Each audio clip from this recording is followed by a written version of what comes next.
North Sentinel Island, paikka, jonne ei todellakaan mennä. Okei, kuvittele trooppinen paratiisisaari keskellä Intian valtamerta. Valkoista hiekkaa, turkoosia vettä, kuulostaa lomakohteelta, eikö?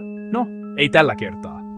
North Sentinel Island on nimittäin yksi maailman eristyneimmistä ja suljetuimmista paikoista.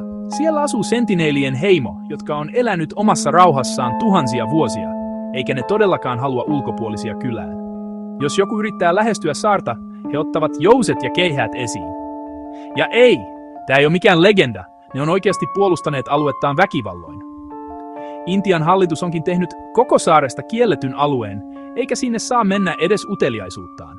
Se on sekä turvallisuuskysymys että tapa suojella heimoa taudeilta, joihin niillä ei ole vastustuskykyä. Vuonna 2018 yksi amerikkalainen mies yritti mennä sinne lähetyssaarnaamaan ja sai surmansa. Tapaus herätti paljon keskustelua siitä, pitäisikö tällaisia yhteisöjä lähestyä ollenkaan. North Sentinel Island on vähän niin kuin aikakapseli, paikka jossa aika on pysähtynyt, ja ehkä se on ihan hyvä niin. Annetaan niiden elää rauhassa, niin kuin ovat aina eläneet.